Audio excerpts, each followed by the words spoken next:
The, from Northeast India, congratulations to all listeners.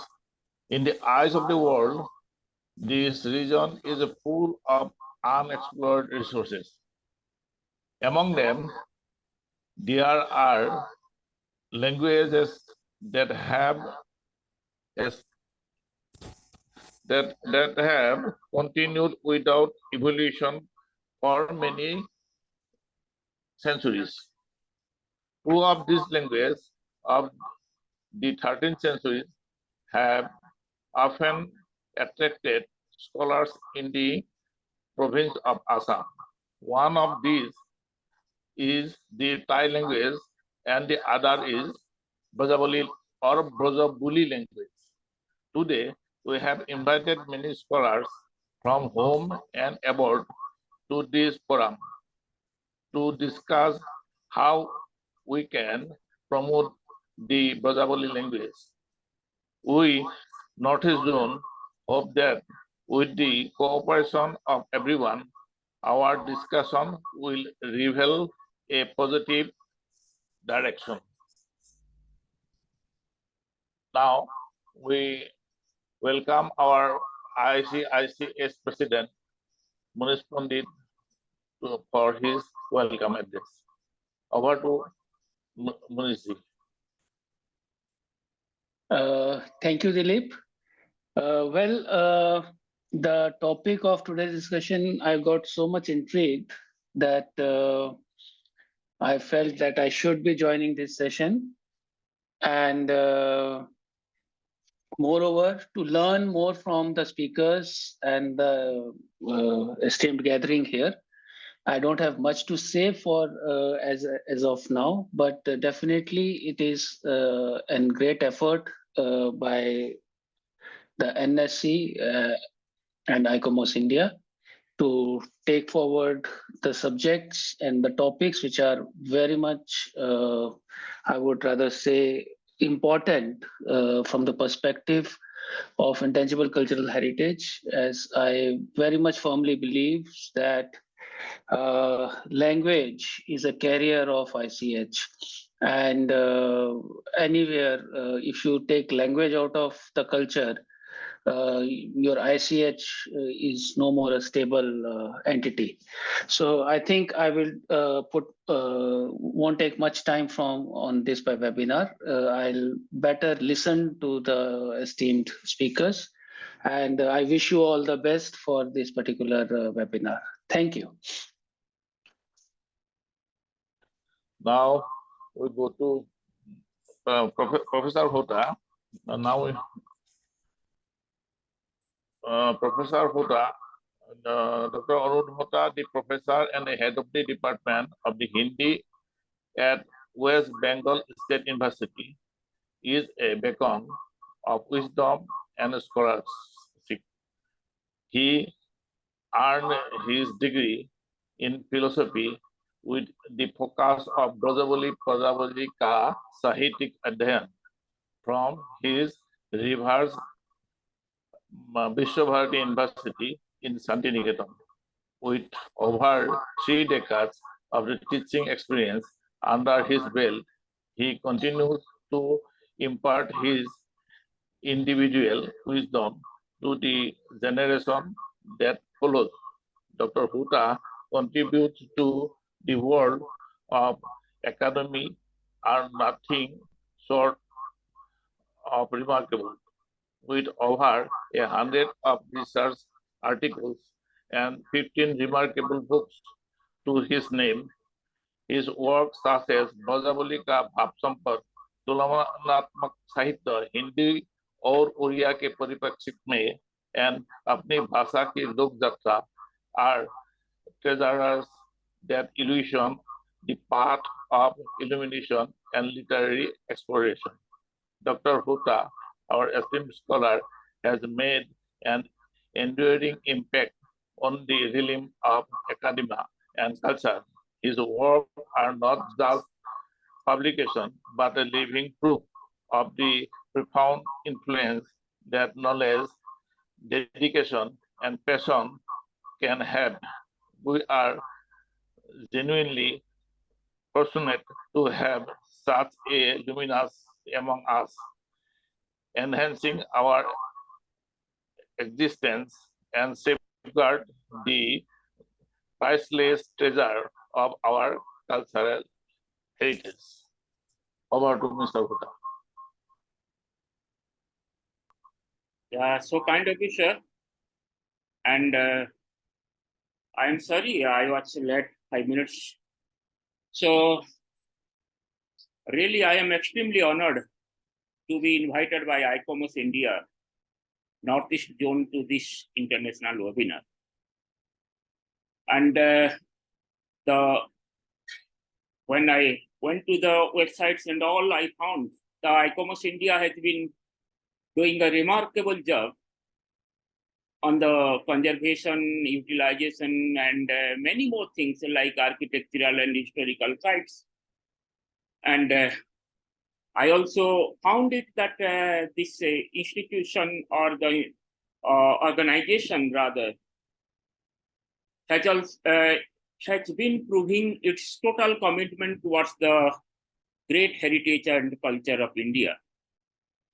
So, dear friends, today my topic for discussion is an overview of Brajavali literature of Bengal and Odisha.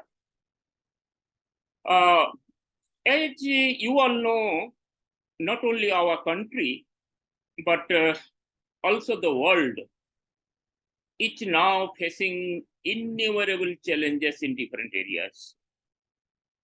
I'm not going to give the details of those things, but most of the challenges are either discussed or the possibilities are searched for or remedial measures are also taken. But there is one matter of great concern that we are, even me, we are less concerned about the endangered languages or the languages which no more exist, or those languages which are falling out of use and replaced by any other language. So this should be a great concern of our time, because whatever I understand as a student of literature, language and literature, I feel that language is not merely a combination of words. For me, it is the epitome of social, religious, economical, and cultural aspects of the society. As such, if a language is endangered or dead, or is of no use, then the existence of that particular community which speaks is also endangered or dead. Needless to say, Brajavali, Brajavali, Brajavali, the same thing. It's such an endangered, I feel it is also an endangered language. In this context, the ICOMOS has organized a discussion on the topic, an overview of Brajavali literature in Bengal and Odisha. So really, I am very much thankful to them. Let us come to the point about the nature and extent of Brajavali in Bengal and Odisha. Friends, Brajavali is the name of the poetic language. It is primarily used by the medieval Vaishnavite Krishna devotee poets of the eastern regions like Bengal, Assam, and Odisha. But when we go to Assam, it is not only Krishna, we can find there Ram. And when we come to Odisha, there are some lyrical poems also found for Jagannath. So more or less, we can say that it is the medieval Vaishnava devotee poets who used this language, and it is a poetic language.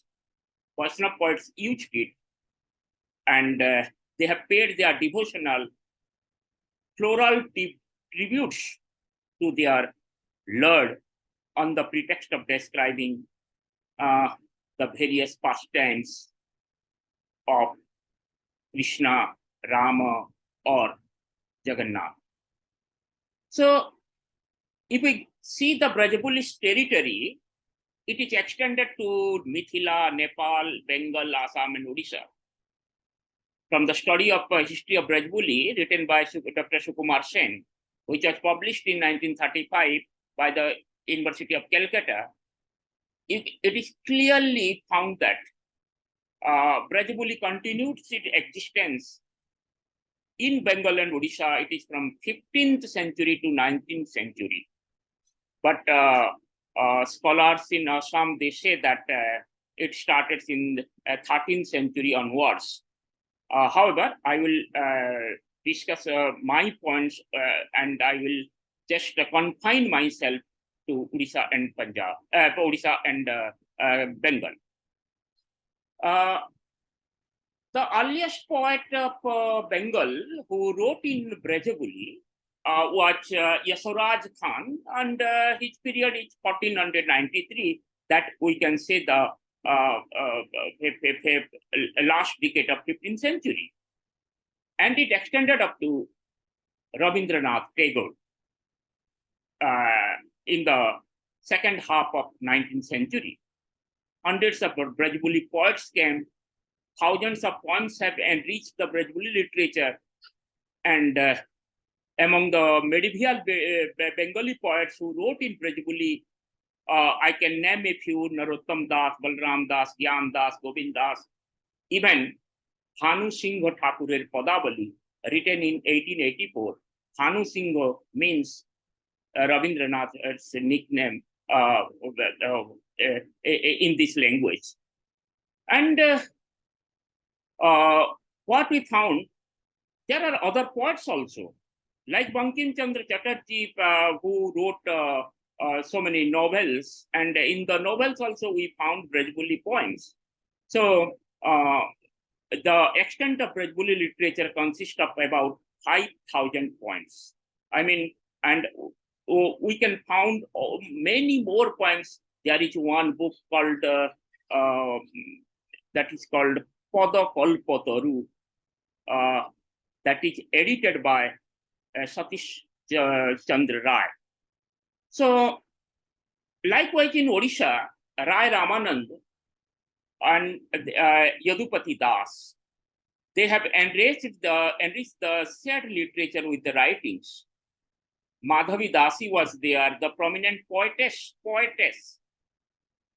This would be an achievement of medieval literature. And although it can be accepted without hesitation that Brajavali has had many ups and downs in 4th century period in Odisha and Bengal, but the melodious and elegant poetry of Brajavali has always been capable of filling the hearts of the people with joy. So, Brajavali in Odisha and Bengal is a special style mixed with Maithili language and molded in the framework of Hindi words. And what I have proved, that its grammar is more, its grammar resembles more with Brajabhasa, that is Hindi grammar. Brajavali or Brajavali, whatever you say, we should, I am of the opinion that it is the same. The names may be different, but it is the same. And Dr. Sukumar Sen, he says that it has derived from Brajavali Boli. According to Mahapurush Sriman Sankardeva, the father of Assamese language and literature and culture, and so many things, the language of his Padavali is, you all know, Brajavali. And Dr. Sen has shown the thing that from Brajavali it has come to Bengal, that is Brajali, and it's like from Rupavali, it's come Rupali in Bengali, And why Brajavali or Brajavali or Brajavali? My supervisor, Dr. Kanika Tumar, she has repeated the opinion of Dr. Sen. I mean, and according to her, this language was named Brajavali from Braja. Braja means the Lila land of Krishna. And it is associated with Vrindavan. So it took the name of Brajavali in Bengali, and this opinion of Tomar may be appropriate or not, that a scholar will tell. However, Braj has always been related to Krishna, and the name Brajavali was due to its being the main derivative of Brajavali Padavali. And in Odisha and Mithila, Brajavali may be pronounced as Brajavali, but I'm not going to in detail of what should be, it is commonly used as Brajavali, but it is not Brajbhasa. It is not a dialect of Brajbhasa, because Brajbhasa is different, which is spoken in different places, like Agra, Mathura, then Bulandsahar in UP, then Gwalior, Etawah, and so many places are there, like Mainpuri, Badam, Bareilly, so many places where Braj is spoken. And the dialect is known as, we cannot say that it has been derived from that Braj Bhasa. Ours is the Eastern, it has come, how did it come? How did it come to the existence? The scholars have told in that regard also. In regard to the sources of Brajavali literature of Bengal and Odisha, it has already been established that for a long time, the undivided Bengal was under the invention of Turks. But Mithila was not under the invention of Turks those days. It was under Hindu rulers. And they were great patrons of different sastras. Students from Bengal and Odisha became very attracted and motivated by the lyrical songs of Vidyapati. The exquisite lyric charms and the appeal of the music inspired the scholars with a poetic turn of mind to compose Padavali literature on the model of Vidyapati. And it is quite natural if a student or scholar goes to Mithila and he wants to compose Brajavali Padavali, then words and phrases of their mother tongues or his mother tongue would naturally come. So what we find in Bengali Brajavali literature and in Odia Brajavali literature, we find the local color, the regional words, the regional phrases are commonly used. Thus Brajavali literature grew up, which is a mixed and artificial language. And when we say artificial language, we should also know that artificial languages have always played a vital role throughout the history of Indo-Aryan literature. Like Pali, Prakrit, Apabhrans are the best examples of the artificial languages. Further, regarding the nature of Brajavali, Dr. Sukumar Sen has observed Maithili is the basic part, while Bengali, with augments of Hindi and Brajbhasa, forms the superstructure. He has written in the book I quoted from History of Brajavali Literature. Friends, I must admit that Brajavali Padavali is a unique treasure. It is a unique treasure not only of Hindi, but of the entire Indian Vaishnava literature.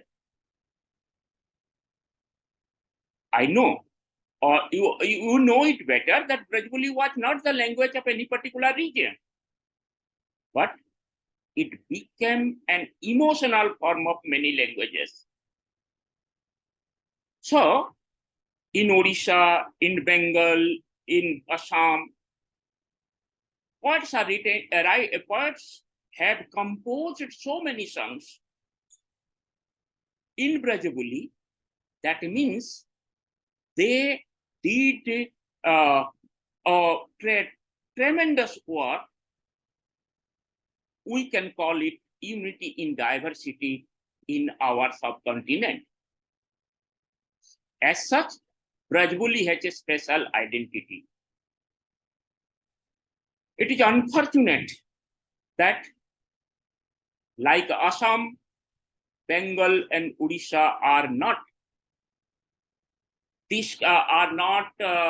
promoting or doing something for the use of Brajavali or for any discussion of Brajavali. They are not so keen to do that, or they are not doing. But I am happy to learn that even the Assam government or the Dilip sir or Sanjeev sir, they are doing good works for the propagation and for the philosophy, for the thinkings and thoughts of Sankardeva, Madhavadeva, Anantakandali, and doing the tremendous work. It should be promoted in Bengal and Odisha also. But unfortunately, it is not being done so. So, considering the challenges faced by our time, studies of Brajavali literature should always be encouraged in the other parts, I mean, in Bengal and Odisha also, because it has a flavor of national identity, of, you can say, national unity. Dear friends, the poets of Brajavali were basically devotees. First of all, they were devotees, and if they are later, they may be called as poet. I must say that composing poetry was never their aim or ambition of life. For them, devotion was everything. But you will find in those Padavali that they have depicted the society, the culture, even the nature, and even the, national unity, or you can say the Vishwa Manavtabad. I mean, the universal manhood. All those things are there in the Brajavali. So, the verses of the major poets of Brajavali, you can find the seriousness of feelings, refinement of imaginations, high quality of poetry. All those things are there.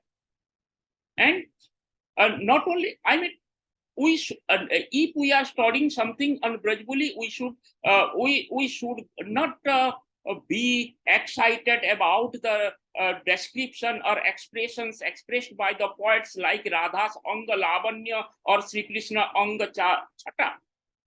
But the social, the religious, the cultural aspects of those things can be studied, and those things are those things are need of the hour. Yes, the natural talent of the poet must be studied. So the biggest reason for the, I'm coming to Odisha first and now, the biggest reason for the prosperity and popularity of Brajavali Padavali in Odisha is that Maharajas like Prataparudra Deva, Ramachandra Deva I, they had given their very kind patronage. And in Bengal also, Brajavali Padavali, like Bengal also in Brajavali Padavali continued for hundreds of years.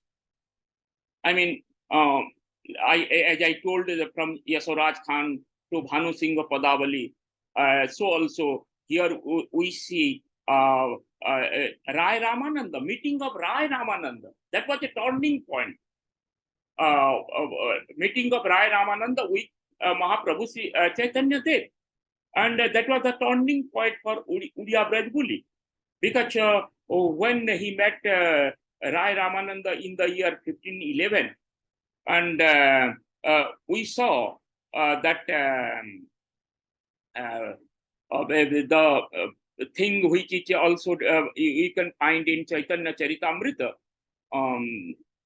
that line goes like that: Pahilai raga nayana bhangavela anudina badhala avadhina gela naso ramana naham ramani तुहु मन मन भाव पे कल जानी ये सखी सो सब प्रेम कहानी कानुठा में कह भी बिछुर ल जानी. And all, I mean, it is a long verse which also you can find in Chaitanya Charita, not only in Chaitanya Charitamrita, but as I mentioned for the Kalpataru.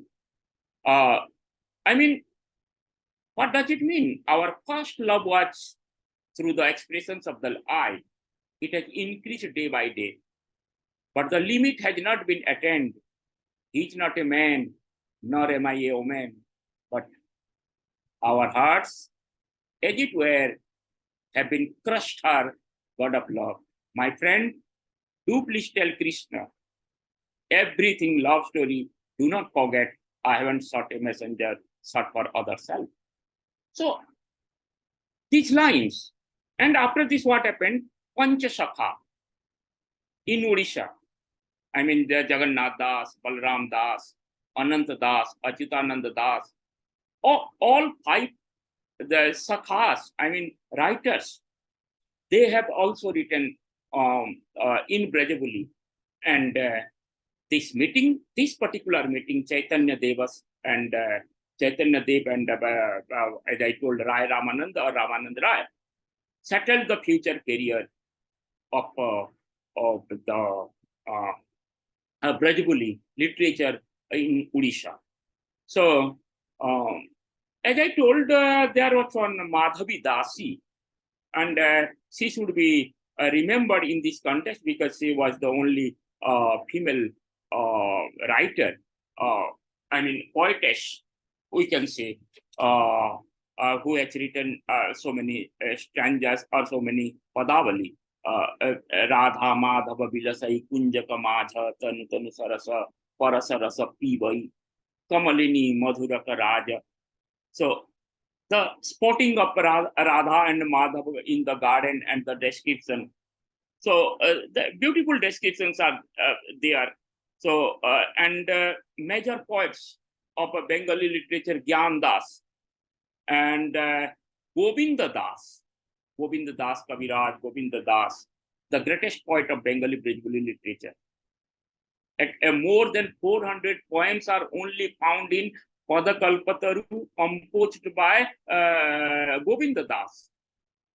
And one more thing, I must mention that Odisha State Museum has so many palm leaves pothis, I mean manuscripts written in Odia script. And while doing the research work, I had come across so many pothis, and there are also so many things are there, and we do not find the I mean what can I say, that the printed form of those manuscripts, those are there, and nothing is doing by the things. I mean, either by the government or by any other person. So what I meant to say that Govinda Das, and I cannot discuss on more than 400 poems who has written, but I should I just remember 2 to 4 lines of a poem where Radha's venture to meet Krishna has been depicted. Mandira bahire kathina kapata, chala ite shankila pankila bata, tahi ati duratar badala dola, bariti barayi nila nichola. And it goes on like this. Means there is a strong door outside your home. The path is muddy. The road is dangerous for walk. And there is a very bad rainstorm raging. My dear, how can you think of going out of love on such a night? So, what does Radha reply? She replies, Kula Marijada Kapata Udghatal Tahe ki Katha ki Badha Nija Maryada Sindhu Shafe Pavaralu Tahe ki Tanita Agadha. What does it mean? I have forced upon the doors of my family reputation. I have quit the family reputation. Can then a wooden door be much of obstacle? I have crossed over the sea of my own reputation. Can then a rivulet be impossible? So the question answer pattern and the love and we generally say that for love there is no obstacles or no difficulties. In this way, if we come to the Bhanu Singh's Padavali, the early writing of Rabindranath Thakur, 1884, as I told, we saw the nature of Brajavali, Padavali. There you will find that Radha is there, Krishna is there, Vrindavan is there. But Radha, Krishna, Vrindavan are purely, they are the conventional names, which blend nicely with the Brajavali speech and which lend an exotic flavor. I mean to say that this is no Vaishnava literature. If a scholar strictly speaks so, this is not Vaishnava literature written in the towards the last decade of 19th century, 1884. But the subject has been treated very particularly, and you will find a secular standpoint over there. Like, I will just quote two lines of Bhanu Singh. And this is sung by many singers also. Unfortunately, I cannot sing. Gahana Kusuma Kunja Majhe Mridula Madhura Bansi Baje Visari Trasa Lokalaje Sajani Ao Lo. In the thick woodland in bloom, in the flute is playing soft and sweet, forgetting your fear of propriety, my friends, come along. Oh, do come along. Your figures are draped in fine blue clothes, in your heart's bloom, the flowers of love, and there is a bright smile in your eyes. Oh, do come to the pleasurable woodland. And this goes. So, the Parikya element of, there is a small difference between the Assam Brajavali literature and Bengal and Odisha Brajavali literature. And in the Parikya element of Brajavali literature developed in Bengal and Odisha, and this alien element of Radha has made the Brajavali phraseology more attractive, and depictions of nature in Jaydev and Vidyapati, etc., have also been incorporated over here very successfully. So the poems are, you will find the poems written in Brajavali of Assam and Odisha, in Bengal and Odisha.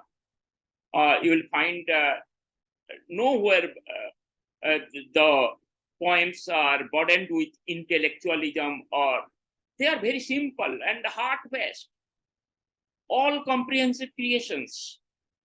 all the elements of emotions, beauty of poetic aesthetics, those things have been spontaneously depicted in or found in Brajavali literature. You will find Radha Bhava, Gopi Bhava, major achievement of Bengal and Odisha Brajavali poetry.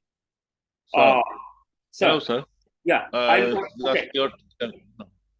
Okay, I'm trying. Okay, I'm trying to just conclude my sentence in just 1 or 2 minutes. There are so many things, and we have to trace, because in different villages of Odisha, there are pothis, and people, they worship the pothis, but those pothis are not accessible to people outside. There is a possibility of having some manuscripts in Brajavali also. But the big question, why Dilip sir and Sanjit sir or the ICOMOS, they have given a topic, I mean, why should be Brajavali discussed today? Today, it should be discussed, because what is the relevance? Because our society has been divided on the basis of religion, language, caste, creed, community, and whatnot. The followers of Mahapurush Sankardeva, the writings of Mahapurush Sankardeva and Mahaprabhu Chaitanya Dev belong to different castes, religions, and classes. They have only one identity, and they are the lovers of humans and humanity. It is a great mantra which requires to be practiced today for the overall development of the world and mankind. I would like to conclude with the lines of the great Vaishnava poet who has written so many Brajavali stanzas also, Gyan Das, who had written, Sunoho Manus Bhai, Sabar upor Manus Sotto, Tahar upor Nahi. If I were to translate into this English, I would say, oh, listen, dear brothers mine, over and above all humanity, and above that, no higher shrine. The need of the hour is human and humanity. And that is the point we are missing in the 21st century. And Brajavali literature says that nothing is above that human and humanity, that brotherhood, that fraternity, that fellow feelingness. This is the mantra of Brajavali literature giving. So there is a need, urgent need, to highlight these things of Brajavali literature written in Assam, Odisha, and Bengal. I'm so thankful to you, sir, for giving me the opportunity. And I would like to thank ICOMOS Northeast Zone for giving me this opportunity to present my very short presentation on an overview of Brajavali literature in Bengal and Odisha. Namaskar. Jai Hind. Thank you, sir, for your valuable. Now, actually, we have going to present as per schedule Professor Basanta Kumar Goswami, but it's unfortunate that he have last moment he have said that he can join us. Now, instead of Basanta Kumar Goswami, we have another our colleagues, Mr. Sanjeev Kumar Bharkaputi, who was ICA's expert member. And instead of Basanta Goswami, he have delivered his speech. And after that, we have another person, another research person from Israel, Orion Judar. They said that due to some shortage of time, they have not join now. They will come after 20 to 30 minutes, and they have delivered their speech. Now the platform is yours, Sanjeev. He is a scholar and the former lecturer, assistant professor of Anandaram Technical College. He wrote many Sankari Sahitya literature, and now platform is yours, Sanjeev. Thank you, Dilip. Actually, I had to come due to the absence of Professor Basanta Goswami, but when my PPT was ready, so I am going to give a short presentation. These are I will be talking about some features of the Brajavali language. So gets it ready. Let me give a few comments on what Professor Ota has said. Professor Ota has referred to Jagannath Das of Odisha as a pioneer of Brajavali. Professor Ota referred to Jagannath Das as a pioneer of Brajavali in Odisha. And we are very proud to say that Jagannath Das was influenced by Srimanta Sankardeva. When Srimanta Sankardeva went to Odisha during his first pilgrimage in the period 1481 to 1493, during that time, Jagannath Das was a small boy, and he used to listen to the discourse given by Sankardeva, and he was so impressed that he started translating the Bhagavata to Oriya, and he did in Brajavali, and he created the institution Bhagavat Tungi in the pattern of Sankardeva's Namghar. I had been to one Bhagavat Tungi, and I said to it, the speaker, just like here in Assam, the devotees sit on the floor on the same level. In Bhagavat Tungi, also all the devotees sit together. So Jagannath Das was highly influenced by Sankardeva. So we are very proud that the activities of Sankardeva led to the flourishment of Brajavali in Odisha. And regarding the genesis of Brajavali language, what I feel that it's not an artificial language. It was a refined form of colloquial dialect prevalent in the Brahmaputra Valley and Gangetic Valley during the medieval period. There was not much difference in the dialects from one region to another, just like a river flowing that language also keep moving from one place to another with slight difference. So we may find difference in the colloquial language if we move from Guwahati to Patna. But if we move 10 kilometers each, we'll find that the language is also the local influence will be there, but otherwise the dialects during the medieval period was almost similar, and it emanated from the Abahatta component of the Magadhi Prakrit. This Brajavali emanated from the Abahatta component of Magadhi Prakrit, and Sankardeva gave it a sophisticated form. He created literature in the dialect of the people. So he honored the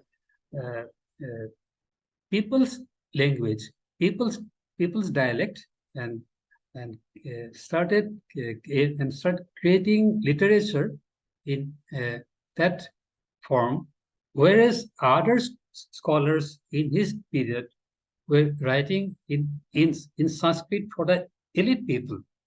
So that's why the creations of Sankardeva in Brajavali became very popular, and just like the other authors of Brajavali or Brajavali in Odisha and Bengal became very popular. So this is the reason that people's dialect was given due honor by this literature.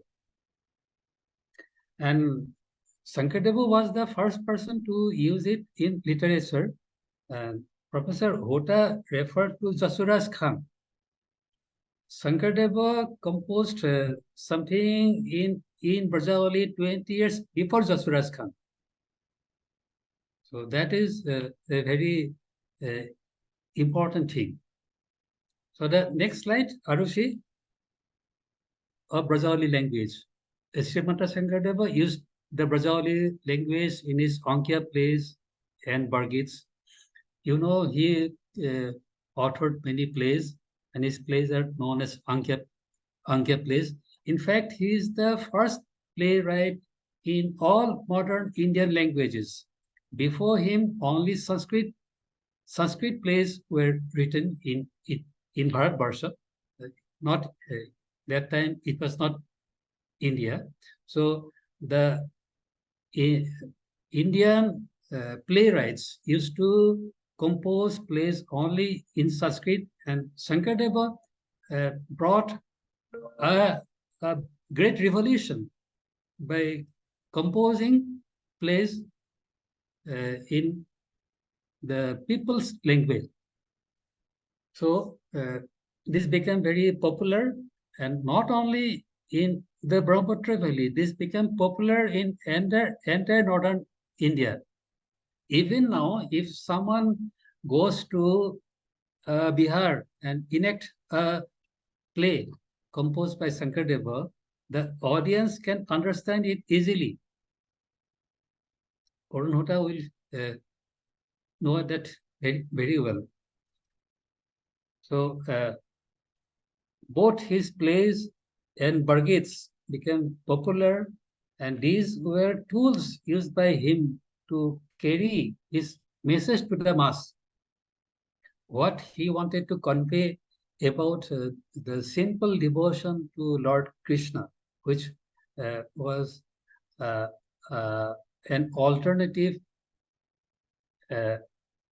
way of worshipping, was propagated through the content of these plays and Bargits.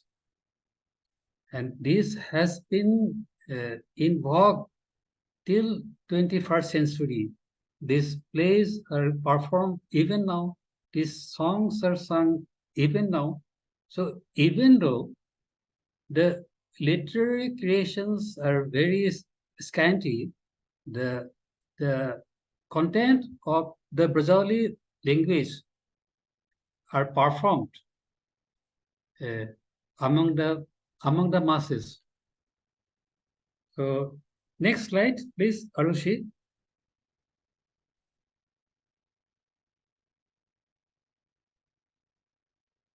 So till we get the next slide, I'll refer to another point raised by Professor Hota regarding the patronage. The Brajavali literature in other regions used to get patronage from the kings. It happened in Odisha, it happened in Bengal, but it did not happen in the Brahmaputra Valley, except in the later part of Sankardeva's life. In the later part of Sankardeva's life, he received patronage from King Ranarayan, but during his earlier part, he was always on the move. He faced persecution from the kings. He faced a lot of problems, and in spite of all the problems, he kept on churning out his literary works. Most of his literary activities were carried out before getting the patronage of King Narayana in the later part of his life. Arushi, can you get the next slide? Here you can see the photograph of one page showing the Bargit composed by Srimanta Sankardeva in Brajavali. The upper part is the content in the medieval Kaithili script, and the lower part, the same content, is given in the modern Assamese script.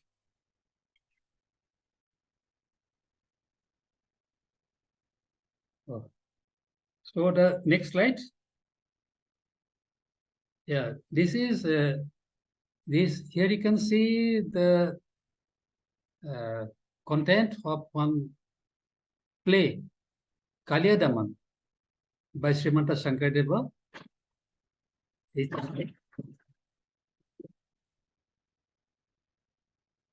The Diwali impact is there, as you can hear. It's from the play Kaliyadaman. It's in Brajavali, but it is reproduced here in the modern Assamese script. You can go to the next slide. Yeah, this is a very important point. The genesis of the modern Hindi language is actually the Brajavali of Ankya play. According to the linguistic experts, the modern Hindi language was derived from the Brajavali of Srimanta Sankadeva's Ankya play. The dialects from the play Sri Ram Vijay shown in the file is sufficient to prove that. Here you can see one dialogue of Parashuram, Mera Guru ko Thonu Bhanga. So these words, this pronounce, these verbal forms are that of the modern Hindi language. So this modern Hindi language developed only after this period. So this comment I have taken from traditional Indian theater written by Kapila Bachchan. I am not a linguist myself, so I cannot go into details. The linguists will be knowing better. Had Professor Goswami been there, he would have been able to explain further. Yes, The yes. use of Brajavali in sculpture. The Brajavali language was used in a sculpture dated 1227. As Bhota said that scholars from Assam claim that it has been used since 13th century. So this is the reason we find inscription in sculpture. The next slide. This is that particular sculpture. It was found at Gostal, Nagaon. It is now preserved in the State Museum, Guwahati. So here I have given you the evidence that Brajavali was in use in Assam since 13th century. Next slide. And Vidyapati was not creator of Brajavali as some people claim, because just now I have shown the evidence of that sculpture, whereas Vidyapati was born in 1352. That sculpture is dated 1227. Next slide. This photo shows extracts from a play Sri Krishna Vaikuntha Prayam by Lakhikanta Mahanta, Satrathikar of Ujjanial Satra. It is composed in Brajavali and presented in modern Assamese script. I have shown it here to drive home a point. It is a practice in the satras of Assam that whenever a satradhikar takes church, he takes oath as the head of that satra. He has to compose a play in the Brajavali form, and that was how the Brajavali was kept alive. Lot of plays were composed in the pattern of Sankardeva's Ankya plays. This is one example. So some people have tried to keep it alive. Thank you very much for giving me this time and giving me the patient hearing. Thank you, Sanjeev. Now we welcome our Secretary General, Sally Pelag. Ma'am, Orion Zundar is present or not? Yes, we Yes, welcome. he's there, I see. We welcome Orion Zundar. Okay. And our next presentation from Israel, that is our next scholar is Orion Zundar. It is with deep honor and immense pleasure that I introduce to you a distinguished individual, Mr. Orion Zundal, a dedicated Hebrew teacher and researcher at Israel esteemed Yad Ben Zevi Research Institute, has left an indelible mark on academia and culture. His contribution extends beyond the written words, serving as a living testament to the transformative power of knowledge, unwavering dedication and passion. His commitment to the preservation and revival of the Hebrew language, deeply rooted in history, has earned him a well-deserved reputation as a luminary in our mindset. His presence in this international webinar is privileged for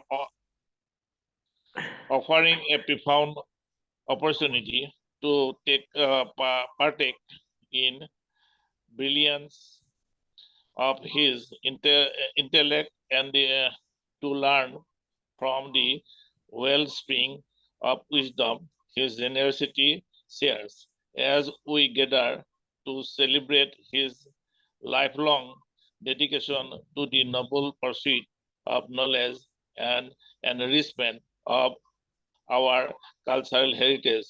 We recognize the honor and immense pleasure of having such a distinguished individual among us, enriching our life and safeguard the individual treasures of our shared cultural heritage. Over to Mr. Arun Jindal. Floor is yours.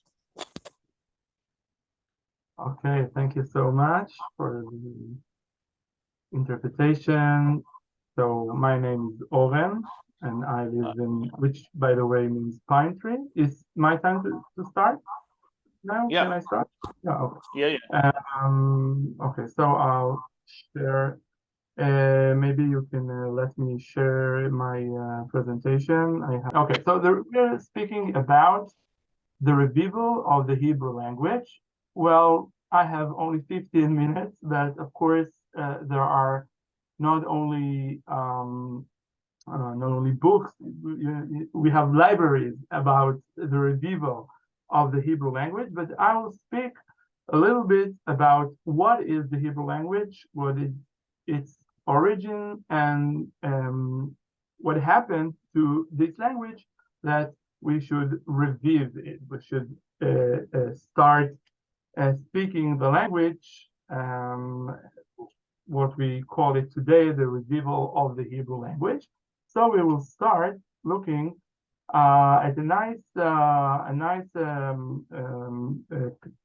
text from a book called Jews and Words by Amos Oz.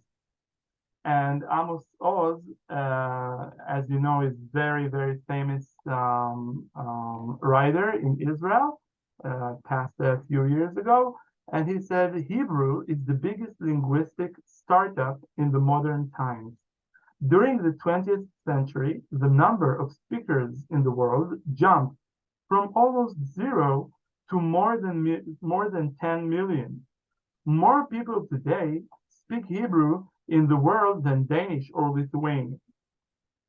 So today we are talking about almost 10 million people who speak Hebrew as their first language. We have Hebrew spoken in academy, and the language is spoken from academic use or maybe higher use, literature, writing books, writing poems, writing, like I mean to say that like for higher uses,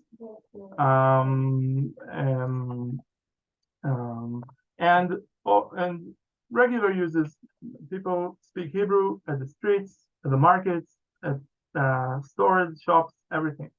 I mean, Hebrew today is completely living language, but it was not always like that. Okay, as you can see, 120, 130 years ago, no one in the world spoke Hebrew as the first language. I mean, every Jew knew how to speak a little bit Hebrew, but it was always part of any spiritual ceremony or something like this.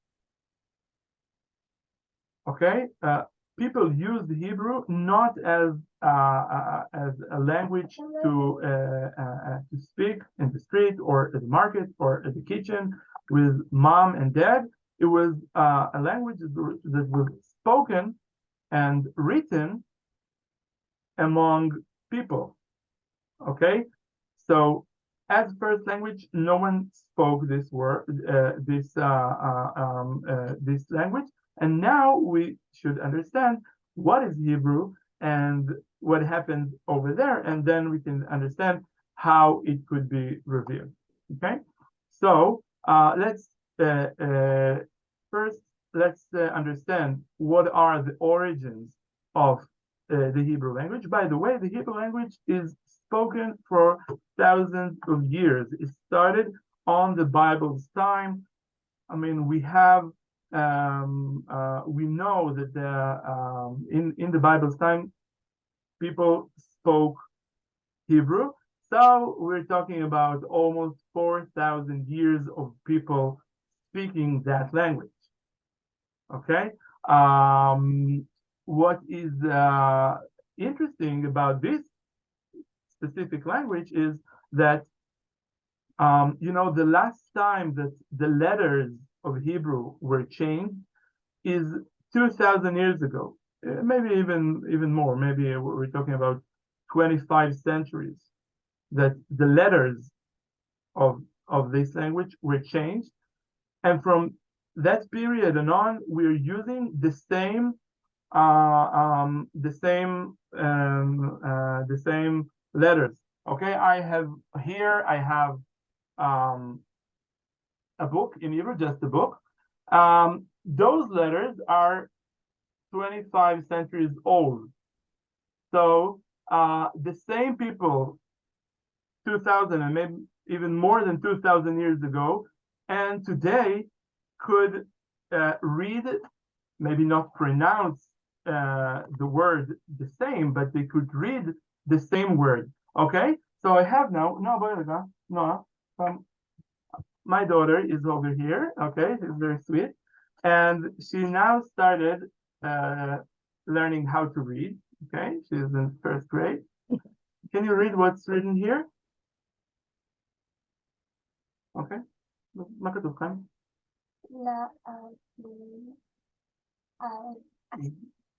Very cool. Okay, so 6-year-old girl can read letters, read and understand letters in a language that 25 centuries ago people could read the same letters, the same words.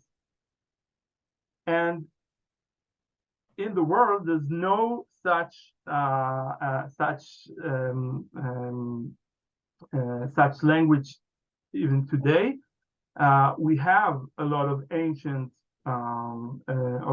languages, but ancient languages, let's speak about, I don't know, Greek, okay? Ancient Greek, modern children cannot read and understand what's written over there. If we're speaking about English, okay, let's talk about, I don't know, Shakespeare, okay? No one can understand without dictionary or something like that. No one can understand the English of Shakespeare from 400 or maybe 500 years ago. But the instance of Hebrew is different. Okay, so our origins of the languages is the Bible. Of course, we're talking about the 24 books of the Bible, what is called the Old Testament only. We're not talking about the New Testament because the New Testament was not written in Hebrew in the origin. It was written in Greek, maybe in Aramaic, but not in Hebrew. Okay, also in the Bible, in the Old Testament, there are 2 books from the 24 that are not written in Hebrew, but in Aramaic, which is very close language to Hebrew, but it's a different language. We have the oral tradition. Oral tradition, like the Bible, the oral tradition was people were delivering it from father to son, from mother to girl, for hundreds of years. In the year of 200, okay, we're talking about 18 centuries ago, a lot of the oral tradition of Hebrew was written. Even though it's supposed to be oral tradition, it was written.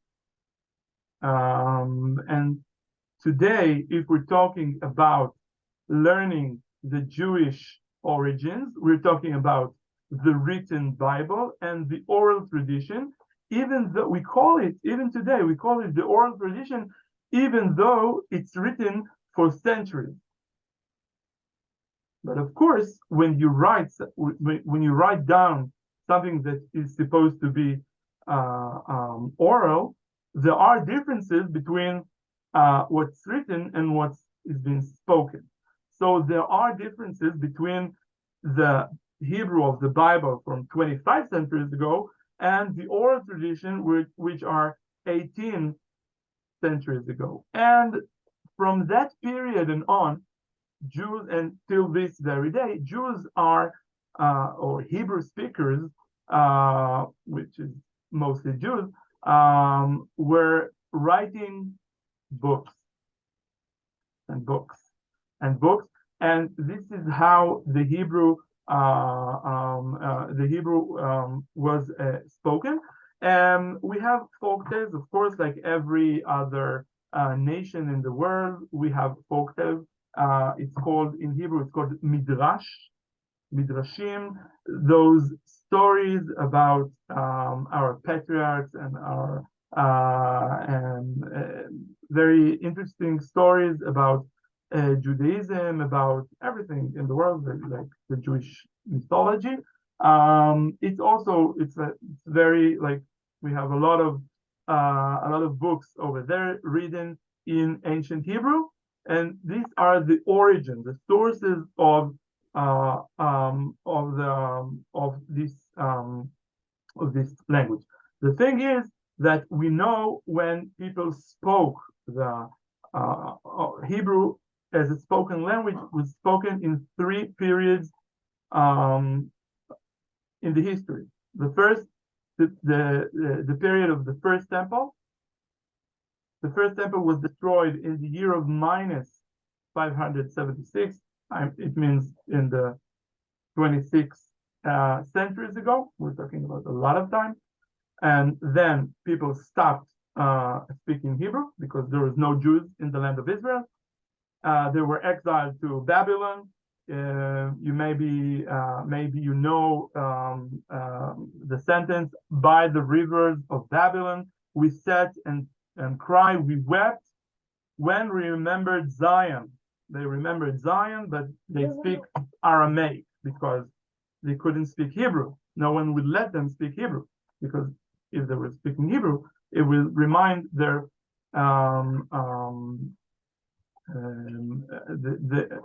them being ruling at their own country, which the Babylonians didn't want that. After 100 years, less than 100 years, because 70 years, there was the return to Zion, the first return to Zion, and then they rebuilt the temple. They built the second temple, and in the second temple time, people were speaking Hebrew here in the land of Israel, of course, among other languages, because we know for sure that in that period, maybe in Jesus Christ's time, okay, Jews were speaking Hebrew, as well as Aramaic, as well as Greek. But we know for sure that people spoke Hebrew, and the last testimonials about Jews speaking Hebrew in the land of Israel was by the year of 200. And then from the year of 200, and maybe we'll take the year 1882 as a symbol of the revival of Hebrew. What happened back then? What happened in those 16 centuries? So as I said, every Jew, maybe we should say every Jewish man, because women were not everywhere, not all the Jewish women were allowed to learn the Bible, to learn the Torah, to learn the oral tradition. But mostly the men, but also the women, knew a little bit Hebrew, because while going to their synagogues, it's like churches, okay? While going to the synagogue, the prayers were taken from the Bible.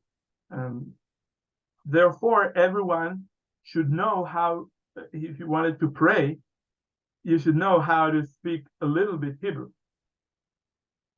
It was literature, okay? It was not like it was a classic. It was a classic language. It was a language that was not spoken at home, because Jews from the year of 200 until the 19th century, most of the Jews didn't live in the land of Israel.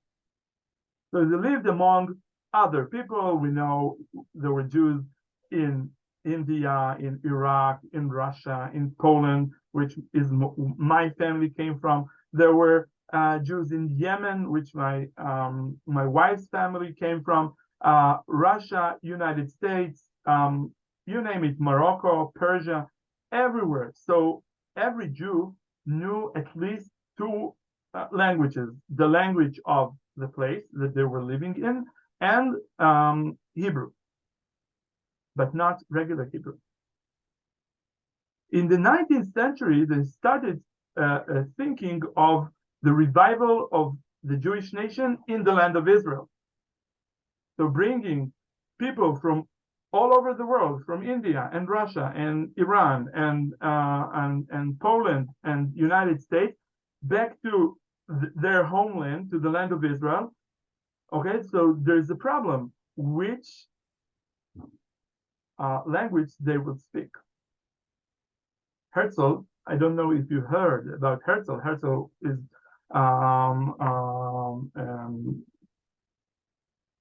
the contributor of Zionism, he said, I don't know, which they would speak whatever they like. They won't speak Hebrew because you can't even buy a ticket to the train in Hebrew because there's no trains in the Bible. The trains are modern inventions, so there's no trains. There's no words for train. You can't use Hebrew in modern times. So he thought maybe most of the Jews would speak German. He lived in Budapest and in Vienna, so he knew German. So he thought, I think German is a very nice language for all the Jews. A lot of Jews knew German, or like Jewish German. It's called Yiddish. So a lot of people believed that the Jewish people in the land of Israel in the 19th century will speak Yiddish or German. But they decided not to speak German.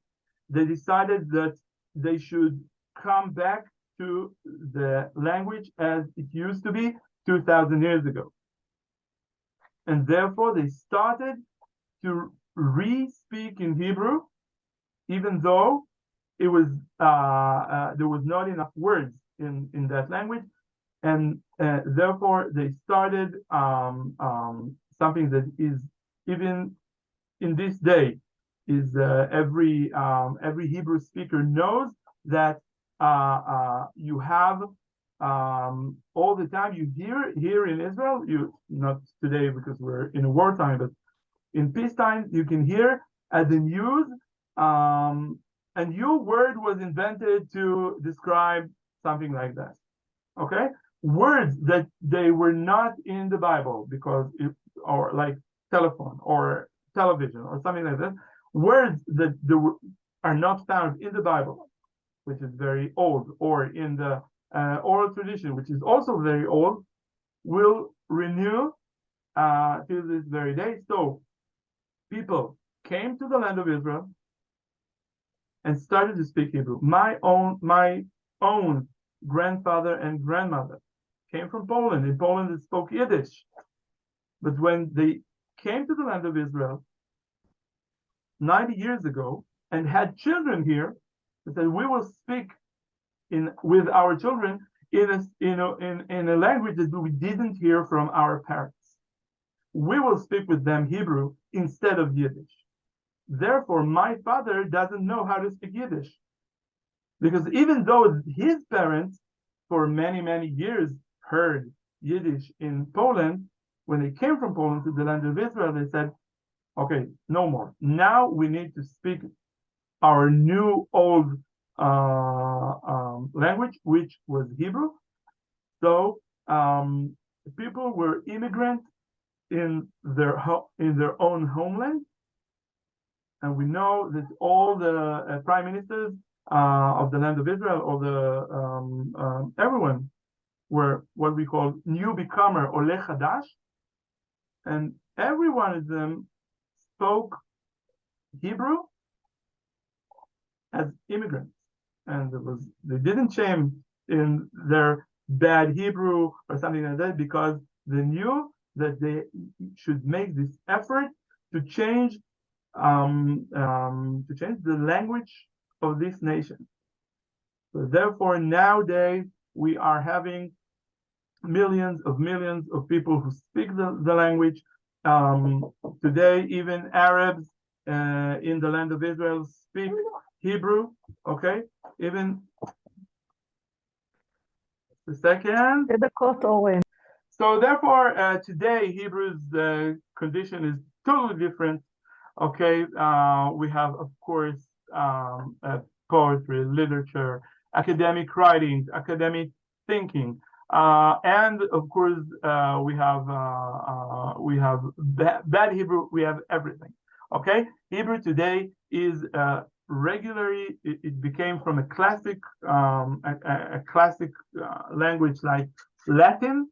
Okay, it was like Latin for many years, and now it's like Italian. Okay, now it's spoken language, and but still every time you want a new word, you want to know something in a word, you're coming back to the origins of the Hebrew. And if you have a word in the Bible or something like that, you take it and use it, and you prefer using the origin of the language instead of inviting new words. If you have any further question or something that you can, of course, ask. If not, so.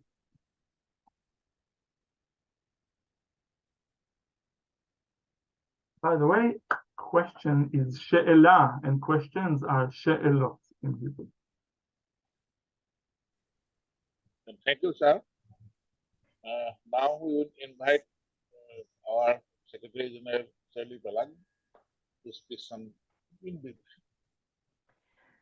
So hello, good afternoon for us here in Israel, and it's almost Shabbat for us. Shabbat is our holy day, and I don't know if you noticed, but Oren wears like a small little hat on his head, which means he is religious himself. So in about half an hour, he will switch off the television, he will switch off the electricity and disconnect till tomorrow evening. So thank you, Oren, for joining us this afternoon, just so close to Shabbat. It's a privilege for me to be here with our president of the IKIT, Munish, and the rest of the members of the Indian committee, or those of you who are part of our committee.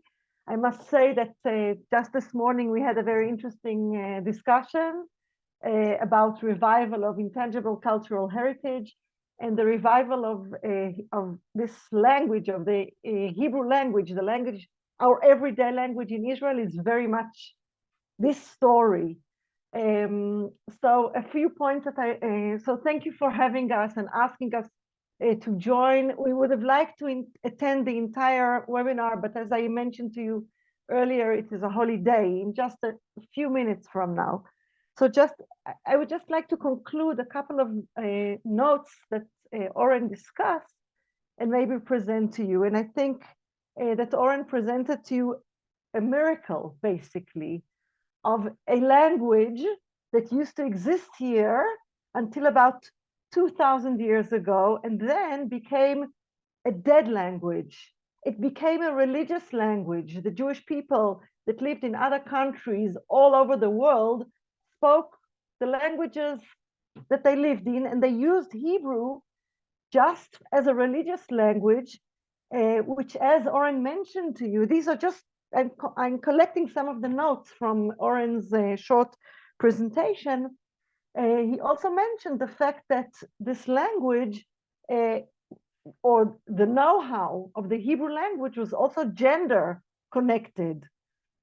And now there's not a person in this country that doesn't speak language. So how do you take a language that was a religious language, that was known by part of the people, the Jewish people all over the world, and turn it into a speaking language, which there's not one person in this country today that doesn't speak? Oren also mentioned some of the terminology of that the Bible, or that the language 2,000 years didn't have. He mentioned the train, he mentioned the television, and he mentioned also even electricity or whatever. These are terminologies that didn't exist 2,000 years ago, which had to be invented. So although the language is the biblical language that was known 2,000 years ago, the continuous invention of words for a spoken language is continued. And then I think we're talking about intangible heritage here. So I was thinking about two things as Oren was talking, and I think that this is something that, you know, we should keep in mind for future discussions, perhaps. One is the fact that when you invent a new language, what happens to the other that's now not gender connected anymore, that has become a common language for everyone? Are we inventing a new culture as well that goes with us, that goes with it, with this new invention or revival? What happens to the culture, or what has happened to the cultures of those people that lived? Oren mentioned his family that comes from Poland. My family comes originally from Lithuania. and from South Africa, and my husband from Romania, and my neighbors from Morocco, and some other neighbors from India, by the way. So when they come to Israel, and they now speak the common everyday language, what's happening to the culture that they came from? What has happened just through the terminology? What are we losing? What are we gaining? What are we reviving? Or what are we inventing? So one other point that I think was very strong here is the connection between the revival of the language, of the Hebrew language, and the revival of the Jewish nation, which was spread out until 150 years ago, was spread out all over the world, and has now come together as one very, very strong, connected nation.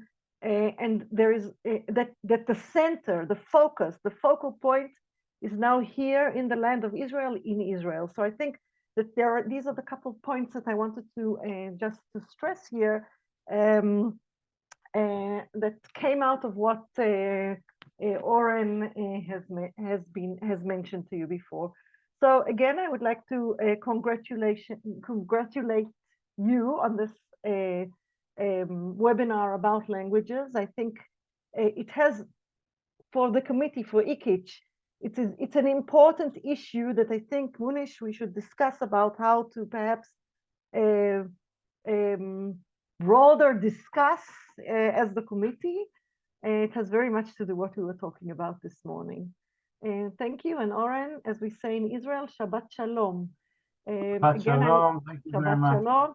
One more point for us in Israel at the moment, it's very troubled period, and I think it's good for us to have this opportunity to take our minds off our everyday troubles and the wartime here in this country.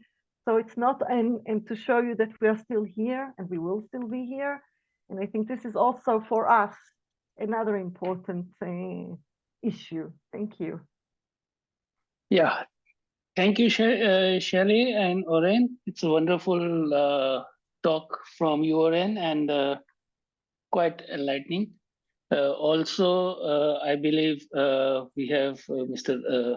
Professor Arun Hota. He spoke quite well about another language, and as I'm not the person for the languages, but I enjoy that.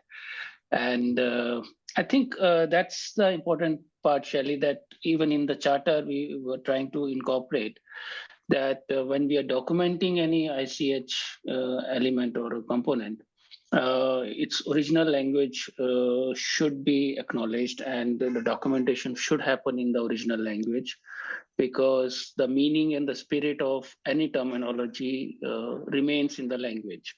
Translations are quite devastating for most of the time, I would rather say. And well, I'll leave the platform to Sanjeev and Dilip, the organizers of this particular webinar. They are fabulous. They are doing a lot of work on this particular platform. And I believe every 2 weeks or so, there is a webinar and activity from both of them. So they are keeping us alive. Okay, thank you very much. Yeah. Thank you. Yeah. And we will be leaving as well now. Yes, sure, you can. And another 20 minutes, I will be joining another webinar again on charter. And maybe Dilip, you can join us for that session, even for a short time. Yeah. Yes, for completion. And then Bye-bye. Thank you. Now we invite our next guest, Mr. M. Satish from the Queen's University of Ireland, to his observations. Please deliver, sir. Yeah, thank you very much. Can you hear me? Yeah. Yeah. Okay. Yeah. Thank you very much for the opportunity to share some thoughts and observations following the great explanations provided by Professor Hota and our Israeli colleagues. What I was trying to also pick up in terms of the perspectives is that I think it's important to bear in mind when we look at the whole origins of the Brajavali language itself, that it has democratized, as Sandeep said, it has really democratized language.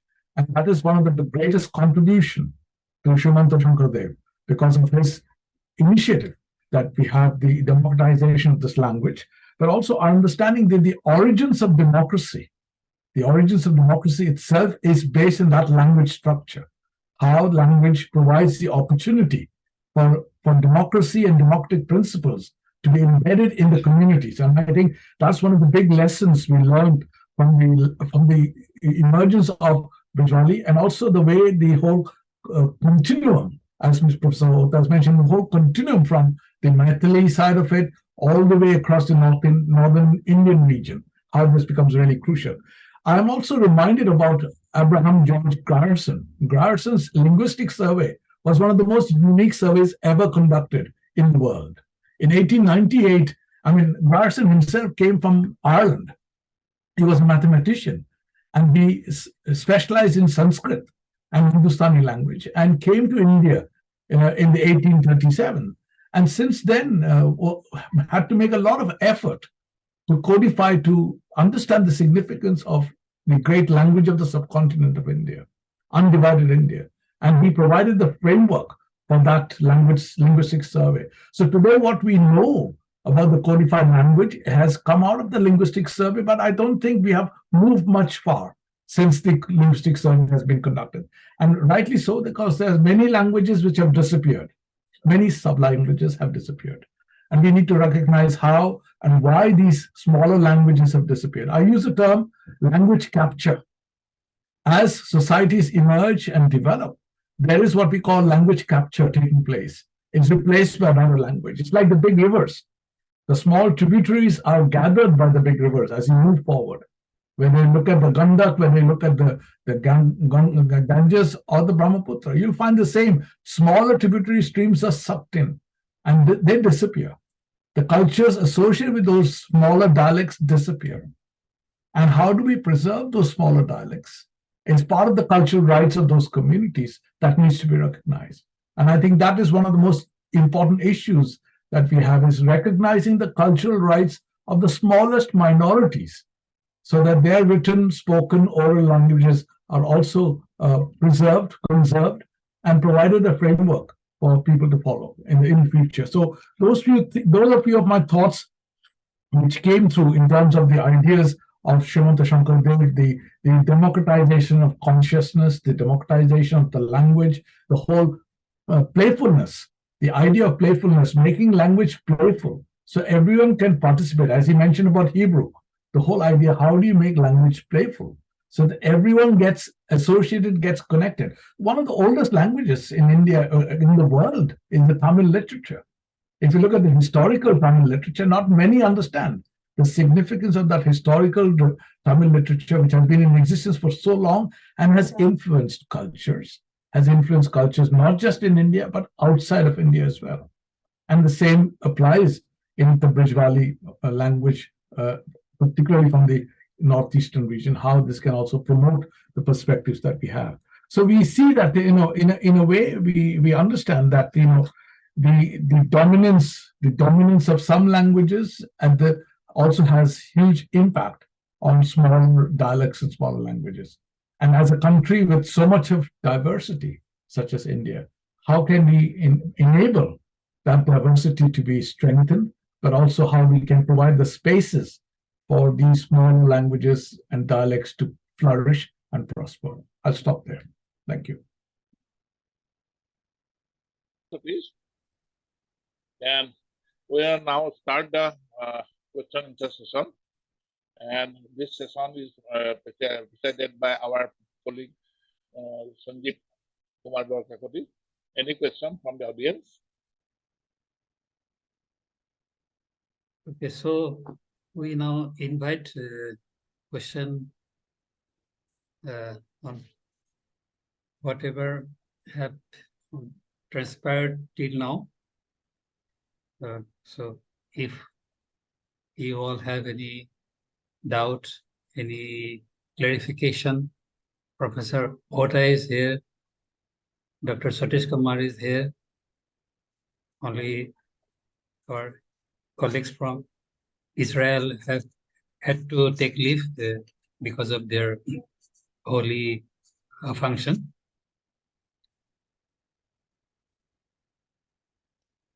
Monish, do you have anything to ask?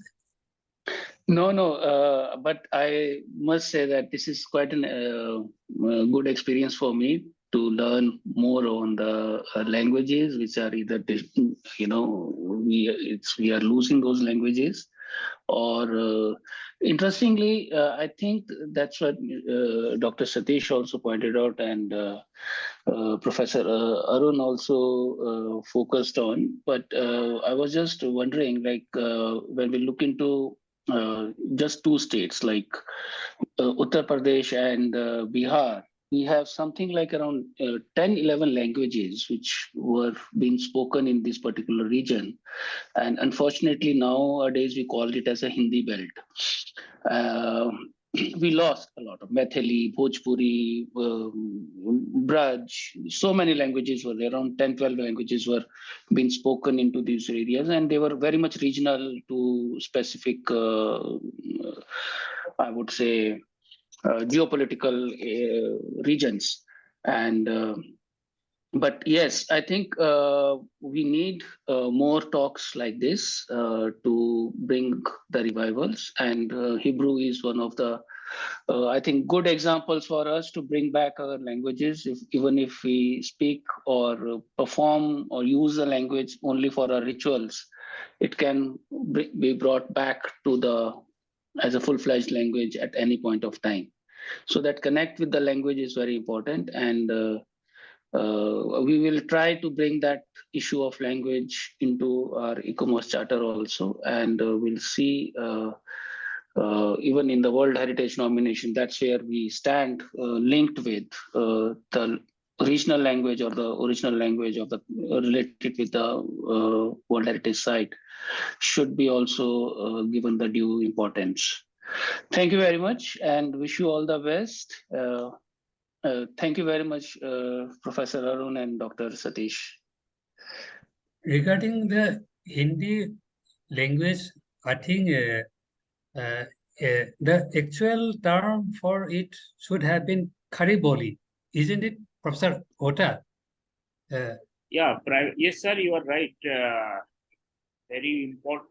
Let me first express my gratitude and thankfulness to you particularly, because I could learn so many things from your what you say presentation. There are so many differences between Bengal and what you say Assam Brajavali. But I'm not going to that, sir. Now what Mr. Manish was telling, yes, it is a great concern that Braj, Avadhi, and Bhojpuri important. I mean, very lively literature and very powerful literature is there. But what is happening? So-called Hindi is just grabbing those languages in the name of dialects. I mean, Avadhi, Braj, they are being treated as dialects, and the Khadiboli, yes, Sandeep sir, you are right that primarily it was called Khadiboli, and now they have turned it to Hindi. So Khadiboli was, as you know, Satish sir also knows it, that Meerut, Delhi, and that particular belt, it was there as Khadiboli, but somehow or rather, the name became Hindi. So, but my concern is, you see, the medieval Vaishnava poet or medieval Nirgun saints or Sufi Kavya, all these things are written in either in Avdhi or Braj or Bundeli or Khadiboli, but those things are not being treated nowadays. So, e-commerce can do something better. I mean, I doing better. I think say doing its best. That those so-called dialects, but I don't treat them dialects. should also come into this front, and the importance nowadays, what is their importance. So we can also, in that way, we can also revive our old things and give something to the society which is just vanishing in the name of beauty. So you are right, sir. It was very good, and it is a really an inspiring webinar, and so many things I could learn and to think in that line also. So again, I'm thankful to you also. And here I can add one more thing regarding the growth of Hindi language. What I feel it might have been due to the patronage of Mahatma Gandhi. He felt that the Khariboli might act as an instrument of nationalism. So while that Khariboli grew like anything, the other similar components prevalent in the Gangetic Valley did not prosper and did not get that much patronage. And going back to one of your points, Professor Hota, you referred to the scripts in Uriya, which are there in the Bhubaneswar Museum. Yeah. I also have been there, and I saw the scripts there. You say that none of those have been printed, but let me tell you one script written in Uriya script, but in Brajavali was printed, and that is a biography of Srimanta Sankardeva. It was named Sankar Gokhai Sorit. I have a copy of its printed form. It was printed some 15. I would like to have it, sir. I would like to go through it. I would like to go through it. Yeah, I have because copy. you, sir, I spent at least 2 to 3 months for this purpose only. But you see, the best, what you say, the example that I did not know about this, and I would have loved to use those things. So kind of you, and I will be in touch so that I can get something. Okay, we'll talk later. Now, I think, Dilip, if there is no more question, we can wrap up this Q&A session. Then is it anyone? No. Then we're going to our next agenda. This is a vote of thanks. We thank our viewers. We have spent their valuable times. We thank you, Dr. Arun Hota. We thank you, Sanjeev Kumar Borkakoti. We thank our General Secretary, ICICS, Madam Teli Palag. We thank our guest, Oren Zundar, for his Hebrew language lecturer. Then we thank our most honorable Dr. M. Satish Kumar from Ireland. And we thank our president, Mr. Manish Pandit, for his valuable speech and etc. And we thank our that is ICOMOS officials, ROC, and we thank all the viewers so that we can go ahead for your blessings. And in the next 1st December, we have another very beautiful webinar about the coast steel bridge. This one is the third bridge of steel bridge in the eastern region. The first one is over Port Mariadhar, second one in Dikko, and third one is over the Howrah Bridge, that is over the river Hooghly. And Dikko Bridge is a coffee call bridge. We invite all of you to come and join and see the marvelous of our architecture beauty of that bridge. It is actually built in 1935 and it is now going on. Then it will become a heritage in Assam in colonial period. Please come and join. And now we conclude our webinar, and it is time to one photographs from all. Please open your camera and just click.